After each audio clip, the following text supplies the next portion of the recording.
Fort solo on this beautiful Friday. Nate Wimberly, Jorge Andres are off. A busy weekend in sports across North Carolina. We've got the Hurricanes getting ready for the second round of the Stanley Cup playoffs. Got baseball season in full swing across all levels, but we are going to start today by taking a look at tomorrow's home matchup for Charlotte FC against the Portland Timbers. Now, it's hard to say that a match in the month of May is a must-win, but this really feels like a week where the Crown needs to walk away with 3 points. Now, what we saw Saturday night in New York was a pretty similar sight from what we saw last season, a late goal given up that cost the Crown a valuable point on the road. And then that came on the heels of a really frustrating 3-0 loss at home to Minnesota the week before. But manager Dean Smith was actually somewhat pleased with his team's effort in this latest match. He says, hey, sometimes you can't control what the final score says, but you can control the effort. And he feels like this team is in a really good place when it comes to that.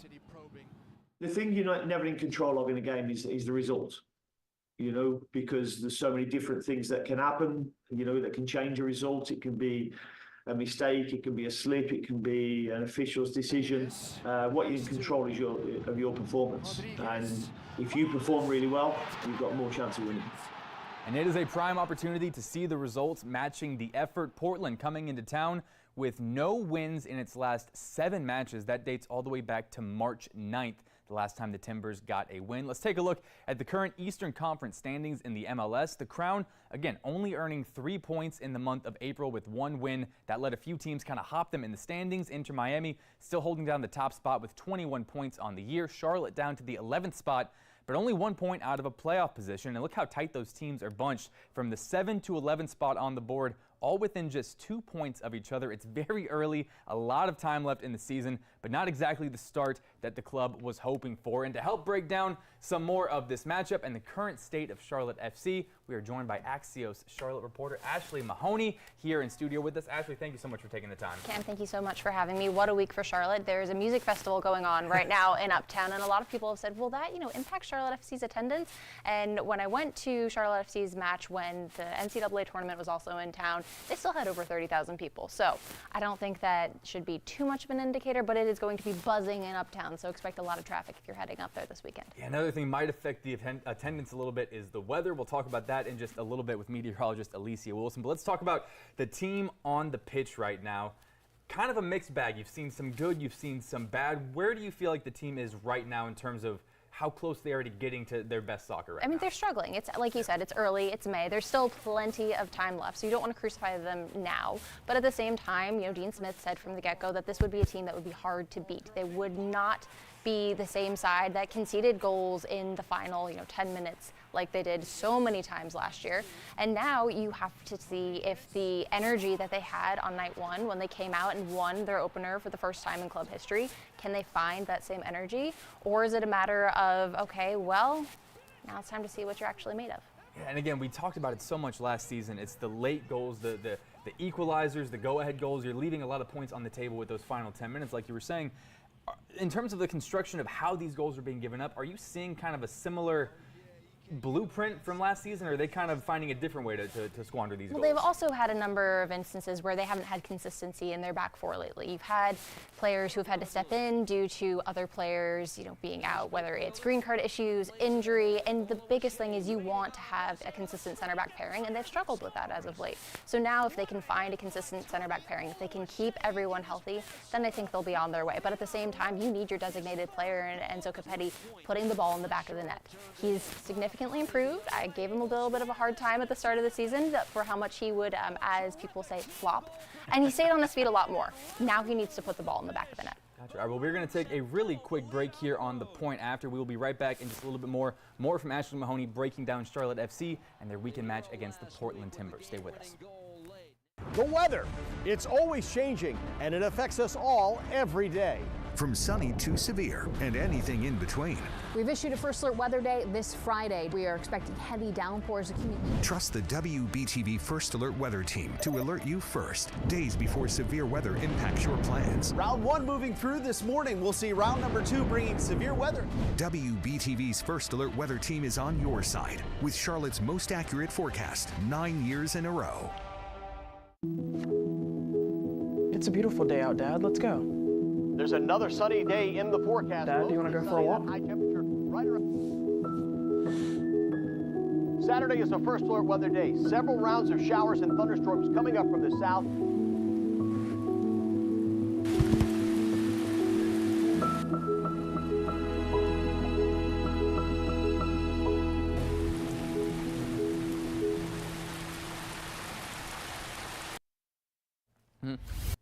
All right, welcome back in to The Point After. Cam Gaskins alongside Axios Charlotte reporter Ashley Mahoney. We had a little bit of a mic issue there, so we had to go to break, but we're back now talking a little bit more about the Crown. And one thing we were talking about before the show started is missing a big piece on offense. Kerwin Vargas is going to be suspended after getting a second yellow card against NYCFC. He seems to be kind of the spark plug on offense. What is this team going to be missing without him in the card? Well, certainly Kerwin has been phenomenal. I think he missed the penalty kick in the opener against NYCFC, ironically, but he's come out with fire. He's come out with so much energy, and he's been consistent in that since he joined the club.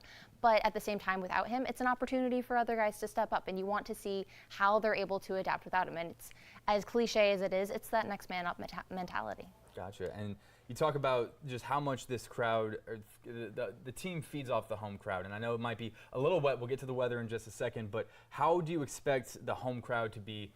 We've seen them stick through thick and thin with this team through the last season. They've had to deal with thunderstorms and, go inside of the concourse, come back out, go inside, come back out. Mm-hmm. They've had games canceled, matches canceled on them rather, but hopefully they'll show up. And if they do, hopefully they have a poncho or two and they stay dry, or, grab some paper towels from the bathroom, wipe down their seats, anything silly like that. But I think that the crowd will show up for them. Maybe if Charlotte continues to struggle and fails to get results, you might see the crowd dip. Now, Charlotte's had one of the best attendance records in the league in its opening, run thus far, but time will tell. Absolutely. And we talk about kind of the struggles here. We're seeing some highlights from that 3-0 loss against Minnesota. I'm curious, from what you've seen, it's the third season for this club, third manager, Dean Smith, coming in.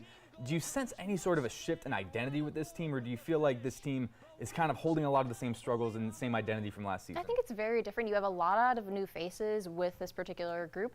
The one consistent point for them is Christian Kalina. He's been phenomenal. The goals, there's only so much that a keeper can do, and he has been I believe the nickname for him is a Croatian wall. He has been phenomenal. He is one of the best signings. When you look at who has come in and who has left, you talk about guys early on, TT Ortiz from year one was supposed to be phenomenal for them. No longer here. Guys like Jordi Reyna and so forth. The guys who've kind of come through and since departed.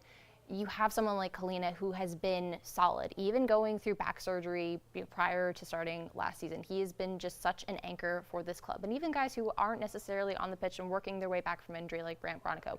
Another key component has been Ashley Westwood. He has helped. He's really had that Fuchs energy, if you will, for those who remember Christian Fuchs, or What the Fuchs from season one.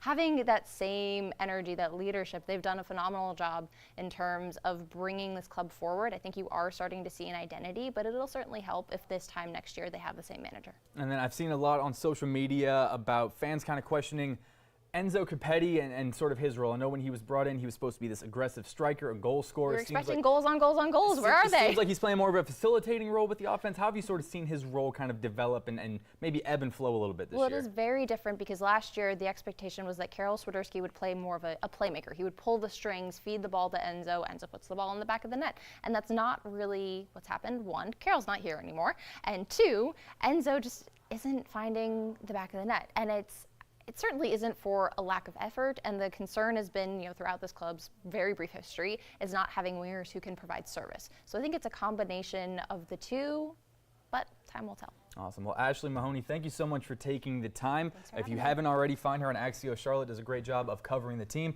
hoping for 3 points and hoping for a turnaround for the season now that we are in the month of May. But again, we talked about the weather, so we're going to transition really quick. This might be the first time in the show that we've had a little meteorology here on The Point After. We have Alicia Wilson coming in to join us to talk about the weather tomorrow. I understand storms could be in play up through through kickoff. Kind of walk us through what it looks like. So around the time the game's kicking off, we are going to be tracking some showers and thunderstorms. So the big story is going to be not only the warmth for the weekend, but also our chances for rain and, yes, the possibility of thunderstorm activity. So there you see kick off there, or around the time of the game when the match kicks off, we're looking at some scattered showers and thunderstorms, and that's going to continue right on into the evening hours. So Ashley was talking a little bit earlier about how they have to go to the concourse, then come back out, because they have to wait a total of 30 minutes for that lightning to get out of the area. If you get another lightning strike, then the clock just starts all over again. So that can be a bit of a nuisance, but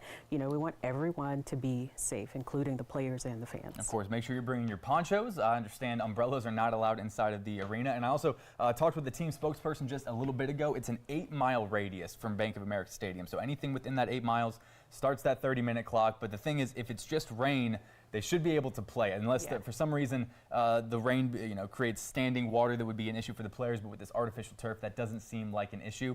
So the thunder, though, might be an issue all the way up into kickoff, is what you're saying. Yep, we could get any thunderstorm popping up anytime in the afternoon and early evening hours. So we'll just have to watch out for it. Hopefully it won't be anything severe. That's another thing as well. We'll have to watch out for the potential for some severe thunderstorms. So it's a good time to have that WBTV weather app. I was going to say, great push, great idea to go ahead and download that. If you're going to the music festival tomorrow, if you're going to the FC game, definitely a weekend you want to be weather aware. Alicia, thank you so much for taking that time to walk us through the weather. I was going to say, we need to do this more often. The sports and the weather always intersecting here on The Point After. All right, to transition really quick, time to talk some hockey, specifically the Carolina Hurricanes. The last time the Canes met the New York Rangers in the Stanley Cup playoffs, it was 2022, and Carolina lost in 7 games in that series. Now these two are squaring off in the second round again this year. Both teams will be very well rested heading into the series. The Canes clinched their first round win over the Islanders on Tuesday, giving them about 5 days of rest before Game 1 against the Rangers. Head coach Rod Brindamore spoke with the media yesterday,